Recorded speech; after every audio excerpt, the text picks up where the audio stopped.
Welcome, everyone, to Postpartum in the Raw, where we are having conversations with real parents, real talk, really raw. So welcome today. We have Jackie Stewart. Welcome, Jackie, to the podcast. How are you today? Hi, Jackie. Thank you so much for having me. I'm doing great. How are you? I'm doing well. I really appreciate your willingness and your openness to come and to share your story with us. And so before we kind of jump into your postpartum story, I do like to ask everyone at the beginning, before you got pregnant or even maybe while you were pregnant, did you have any preset expectations of what your postpartum experience was going to be like? And if so, what were they? And then how was that different than what you actually experienced? Did you have any preset? Was that to me? Yeah. Oh, I'm sorry. For some reason, I thought you asked other people. No. I mean, I ask everyone because I want to hear like how everyone comes to their experience. Yeah, I definitely did. I mean, the first time around, I had a complete different experience, complete different expectations. For both of my pregnancies, I planned to birth at home.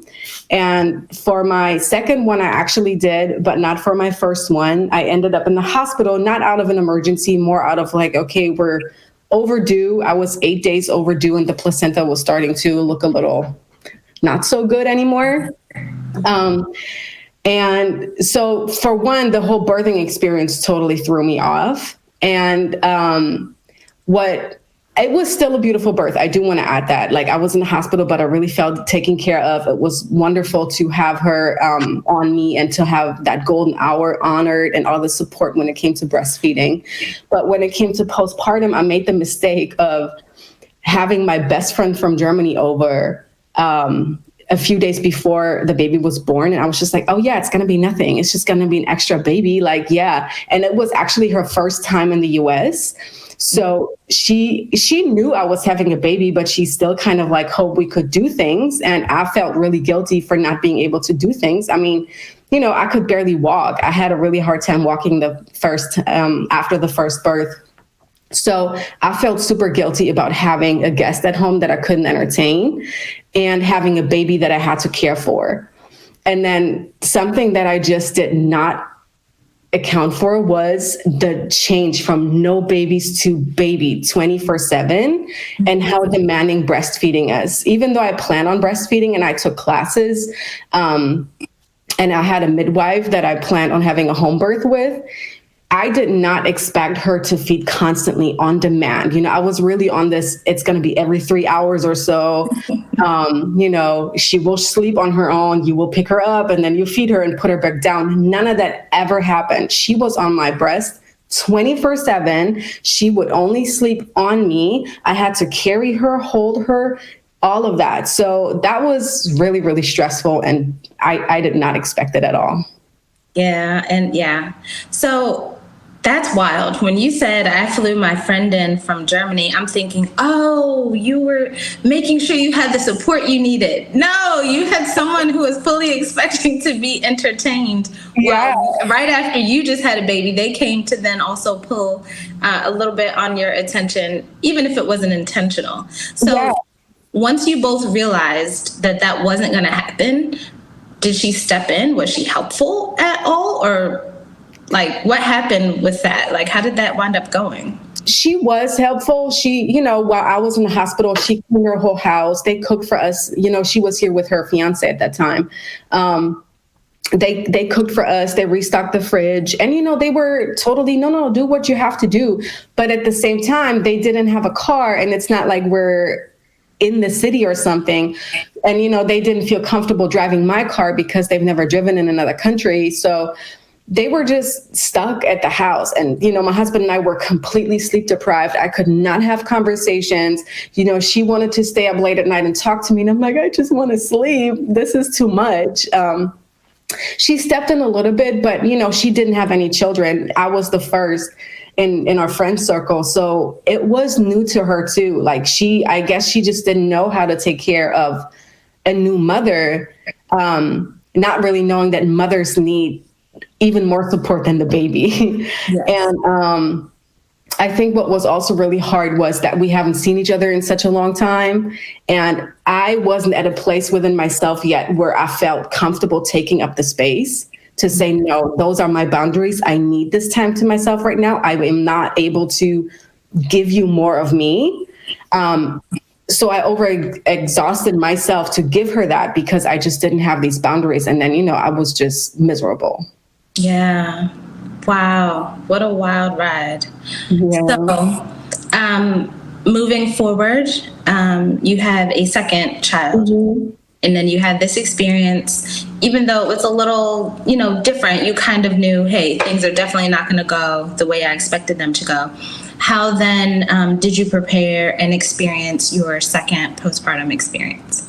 So I felt like I already planned better for it, having a home birth, knowing I would have a midwife come home to my house for the first 6 weeks. I do not have to leave to go to the doctor with the baby because the midwife is licensed to take care of the baby for six weeks and to take care of me.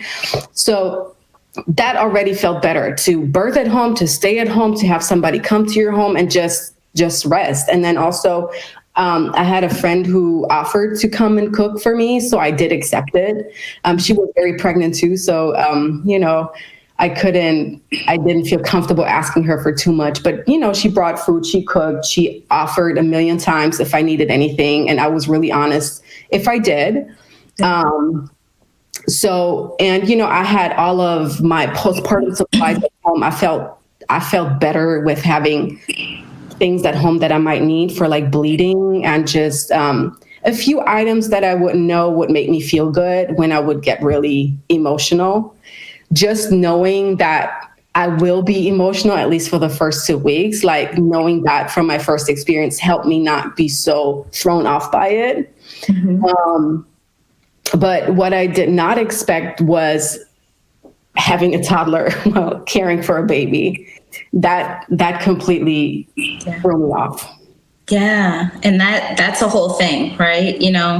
I am not a back-to-back mom. I pretty much knew that ahead of time. I'm like, nope, I need you to be going to the bathroom, talking, at least be able to make a bowl of cereal before I go down this road again. It's so smart. No, I mean, it was like unintentional. It really just was like my personality where I'm like, no, I cannot. 2 babies, because that's essentially what having a toddler and a newborn is. Right, exactly. So I would love for you to share with us just a little bit about what you learned about your body, your physiology. I know you talked a bit about understanding the complexity of our nervous systems and the importance of understanding that as moms as we're navigating pregnancy and postpartum. So I would love for you to share with us a bit about your journey, what you learned, and where your postpartum experience led you. Right. Oh, yeah. I'm so excited about this. So as I was navigating postpartum, I didn't know nothing about the nervous system. And I had already dealt with a lot of anger in my first round of motherhood towards my child. Like it would just always come up and I wouldn't get physical, but I would get loud and just all of this rage and all of this anger, which I knew had a link to my childhood, but I just didn't know how to deal with it. So before even the second baby was born, my husband told me, look, something has to change. We cannot continue this dynamic of anger outbursts. And I didn't want to. So he asked me to go to therapy. And it helped, but it was talk therapy. So I felt like I had a place where I could, just vent and be and feel seen and heard.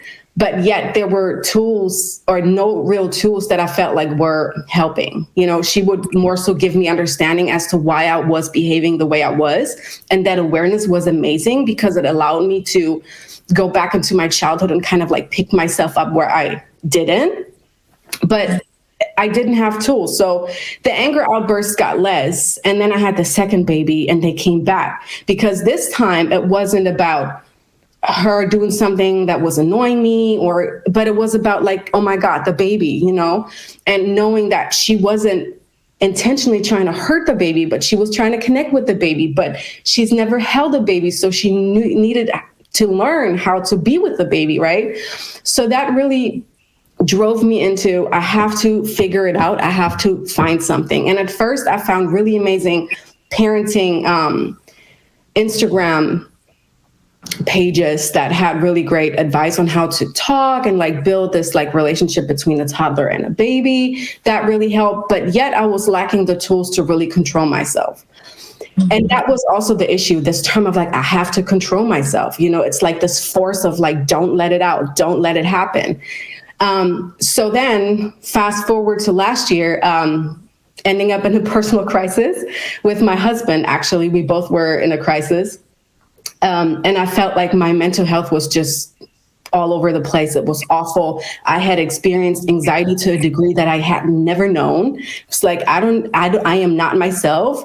I know this is not normal, even though my therapist would tell me, yeah, a lot of people experience that. But I'm like, I know this is not me. So there has to be something that brings me back to myself. Yeah. And then I learned about embodiment and somatic healing and the nervous system. So I took a class by someone called Sarah Jackson. She has an Instagram and she offers these monthly classes for a few dollars. And it was an hour of just like regulating your nervous system with these gentle movements and touchings and practices and embodiment somatic practices for embodiment. And I came out being a completely different person, like a 360. I walked out, my husband told me, oh my God, your energy feels so different. And I'm like, I feel different. Oh my God, this is who I truly am. Felt so regulated. And that really drove me into learning about the nervous system, which, you know, is ruled by our survivor brain, which is here at the back of our head. And it is subconsciously making sure that we are safe 24/7, physical safety, emotional safety, dignity, and belonging. If any of these things are threatened by anybody, and including ourselves, our body will go into survival mode, sympathetic activation, which can be fight or flight, freeze, or shut down, right? Mm-hmm. So all of this drove me to understand that what I was experiencing, like anxiety, is nothing but accumulated survival energy in the body. Mm-hmm. And if we don't address the body, if we don't bring the body into our healing, then we can't let go of that, right? So this is why a lot of people switch between like feeling okay and then they're back into anxiety or even panic. Panic is just the next level of accumulated survival energy. Or if you're feeling really depressed, that is nothing but your body going into shutdown, saying this anxiety, the threat is too much, we can't handle it, so we play dead, right? So at the end of the day, our nervous system, our body is just keeping us safe 24/7. It's always working with us. And if we have experienced a lot of trauma in our life, or just a lot of toxicity or chronic, meaning longer periods of dysregulation, like I was in this crisis with my husband, our nervous system gets dysregulated, chronically dysregulated, and the survival energy gets trapped in, right? And if we don't release it, if we don't complete the stress cycles to let it out on a bodily level, then we cannot really heal. Yeah. So, you know, talk therapy is really good because you get to talk to you about the things, but we have to actually feel it. We have to feel our emotions. We have to move the energy, right? Emotions is energy in motion. We have to move the energy out of our body and release it.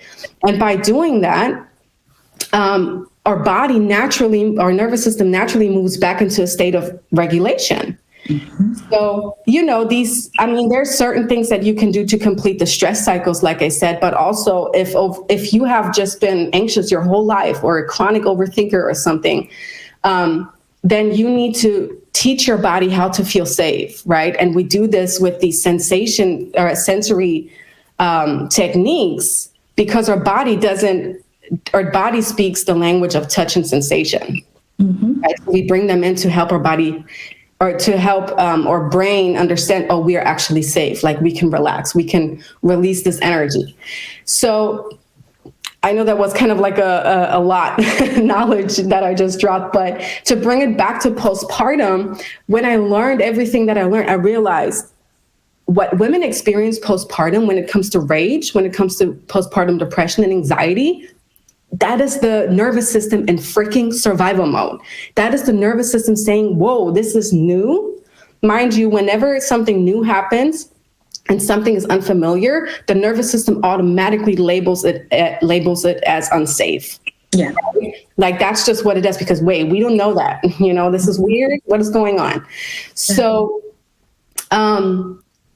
meaning that, a lot of us unfortunately have traumatic birthing experiences or have very stressful pregnancies, right? We worry, we stress, maybe we have partners that are not supportive. We don't have our finances figured out. Then all of this issue here in the United States with not having paid maternity leave, right? All of that is just stress on top of stress on top of stress. And if then you have a birthing experience that was not good, that felt traumatic, where you felt out of control, that already is a big thing to the nervous system, because when the nervous system doesn't feel or feels helpless, it activates us, right? So that, say that again? Heavily. Yeah.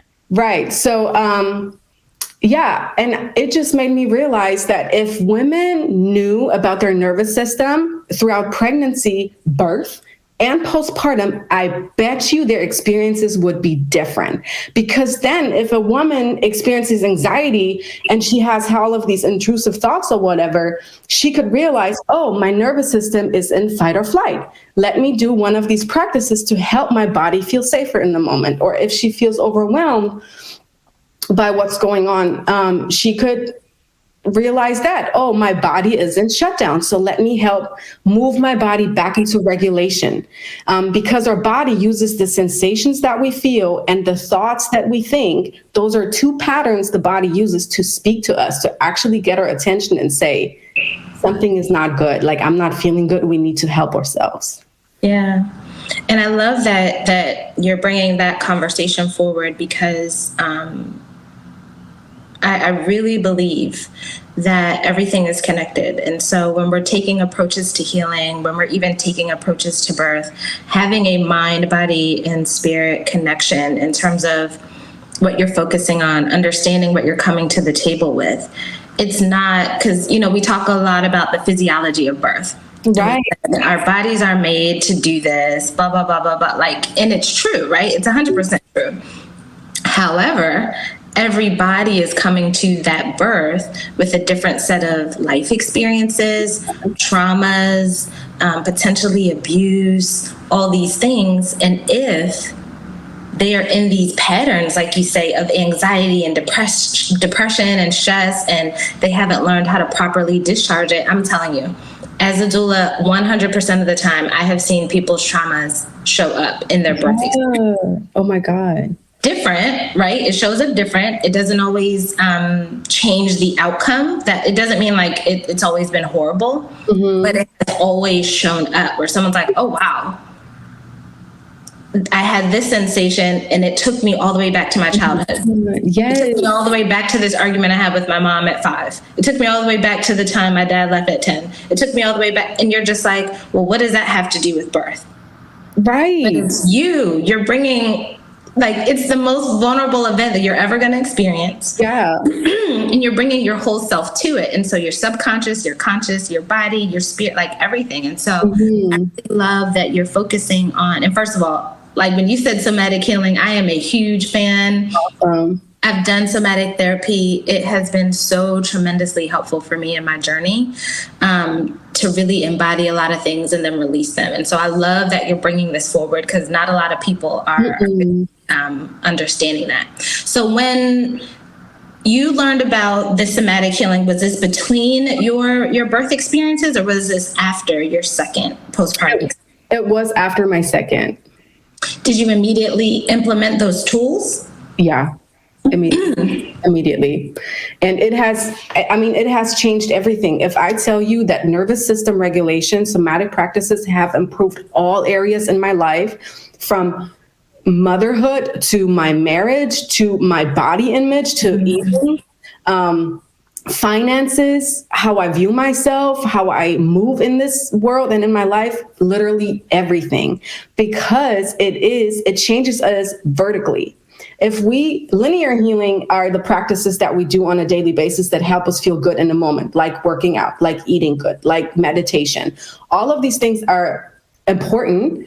But if you, let's say your state is, your baseline is feeling depressed, you move out, you work out, you feel good. But then you go back to depression at some point. So you work out again, right? This is what I mean by linear healing. Vertical healing, like healing at the nervous system level, heals you vertically. So your baseline from feeling depressed changes to actually feeling joyful and feeling regulated, right? That doesn't mean you will not go back into dysregulation, because you're supposed to, like, your nervous system is supposed to flexibly move out in and out of regulation. I mean, kids are so dysregulating if you are around them all day and, screaming at you, needing something from you, touching you, kicking you, wanting to be held and stuff like that is a lot. So you're supposed to go in and out of regulation. But if we are chronically dysregulated and therefore our capacity, our nervous system capacity is very small, it will take us so much longer to move back into regulation. And, nervous system regulation, these tools, these little, like holding yourself, hugging yourself, or tapping and all these things, they help your body understand where you are in time and space, so that you're not, like you said, back into that conversation you had with your mother at age 5, but bringing you back into your body here in the present moment. And it helps you discharge that energy so you can actually relax and therefore change the baseline. Absolutely. I am so grateful to be having this conversation. I'm serious. Like, it's so amazing. I speak a bit about the impact of cultural practices and traditions on postpartum. And I know that you mentioned that you're from Germany. Mm-hmm. Are you German? Are you from Germany? Yeah, I was born and raised in Germany. Okay.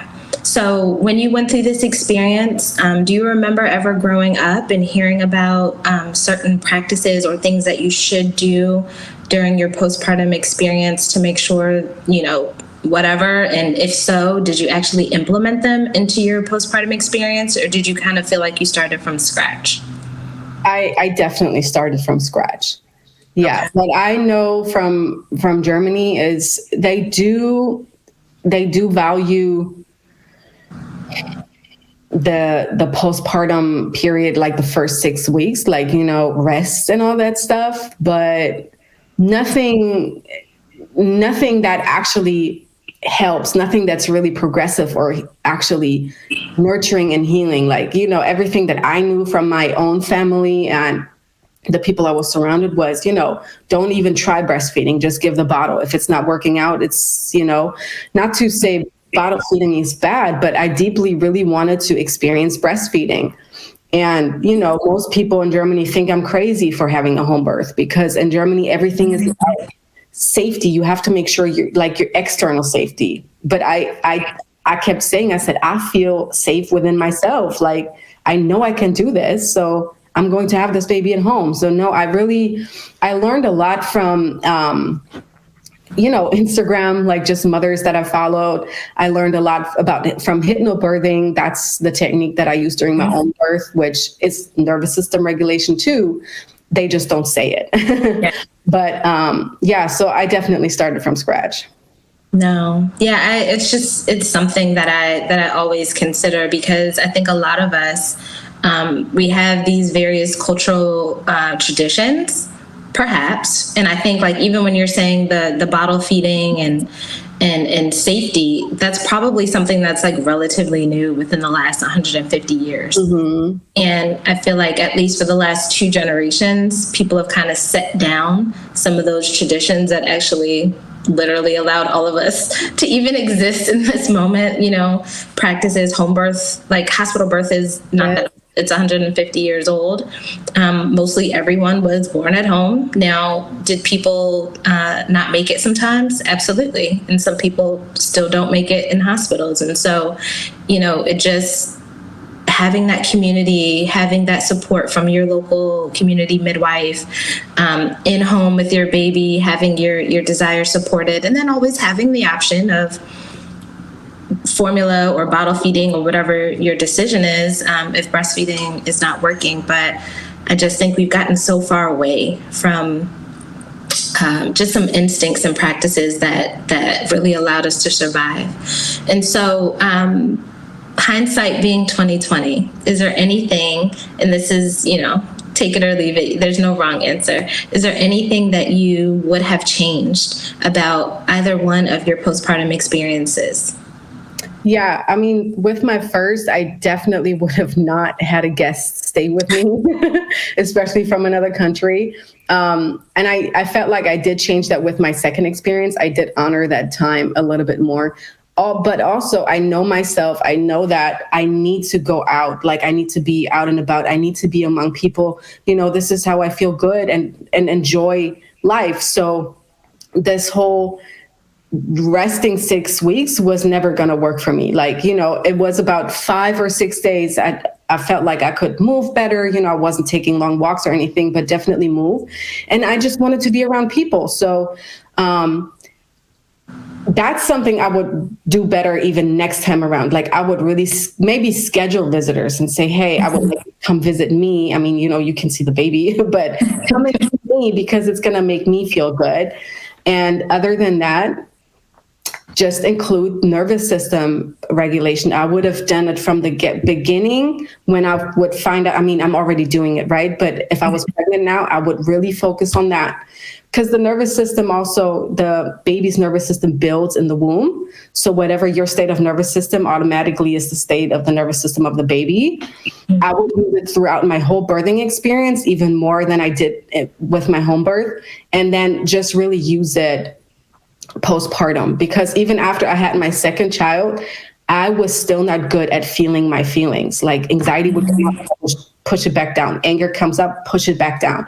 And, it doesn't go anywhere. It's stuck in your body, right? It makes us sick over time. So just knowing what I know and how much I've already healed, I would definitely increase that postpartum. I love that. Is there one piece of advice, and that may have been your piece of advice, is to regulate your nervous system, but is there one thing, if there's somebody listening right now that is a first-time mom, maybe they're in their second trimester, third trimester, and they're really kind of like, oh my goodness, I have no idea what to expect. What piece of advice would you give those parents? Like you said, my number one advice is learn about your nervous system, really learn it, understand it, speak the language of your body, include your body. But also the other thing is trust yourself, really trust yourself. Whether that's about how you want to parent, how you want to birth your baby, how you want to continue visits to your OB or with a midwife, just trust yourself. The answers have always been within us. They've always been in our body. And, all of the voices from society and the experts or whatever do not outweigh your instincts as a human being of your own life and as a mother. Yeah, no, I love that. That's real talk. Yes. I absolutely agree with you. So how can people follow you and learn more about their nervous system regulation and maybe any offerings that you have that you would like to share with our audience? Yeah, I would love to. So people can follow me on Instagram at the.JackieStewart. I post a lot about the nervous system, some practices that you can check out right away and implement. And then I have 2 workshops that you can purchase for just a few dollars. In English and in German, and it's the knowledge about the nervous system, what I kind of explained just deeper, how to understand your nervous system and read these patterns of thoughts and sensation. And then we're going over techniques that you can implement right away too. And also, I do have my own podcast called the Jackie Stewart Podcast that you can check out on Spotify and Apple. I would love for you to listen to some of my episodes. And then my husband and I, we run a program together or a business together called Town Wellness. You can find us on Instagram under Town Wellness too. And that is more plant-based nutrition, body weight fitness, and meditation. And we're currently working on a program for teachers, activists, caregivers, so parents specifically, how to increase your holistic self-care hygiene throughout your busy day. I love that. And I love that you're including all of those groups of people, because essentially all of those people are giving, and they're nurturing and they are pouring out consistently. And that's one thing I love that you really are highlighting women in our dysregulation, because not all women, I'm not generalizing that part, but we give and give and give and give, whether we're at work, even women that are not parents. We're giving, we're pouring out. People have these like high expectations of us at every touch point in society. Caregivers, it's absolutely exhausting to be a caregiver. Yes. An activist. It's crazy when you're constantly looking at all the things that are wrong with whatever part of society you are trying to change. And so Right. I love that you're creating something special for the people that pour out over and over and over. So thank you so much for joining us today. This really made my day. I love somatic therapy, and I love what you're doing in terms of highlighting nervous system regulation. And I learned something new. Like, I'm like, hold on, wait. I'm like, wait a second. I did used to tap more. Like, let me get back on it. So this is back into it. This is a great reminder. And I know that our audience is just going to be Googling and searching about everything that you shared with us today. It was really awesome. So thank you so much, Jackie, for joining us. Yeah, thank you so much for having me. I really appreciate it. Of course. And thank you, everyone, for tuning in for this episode of Postpartum in the Raw. Of course, you can join our community at www.okionu.app. And we'll see you guys next episode. Bye. Bye-bye.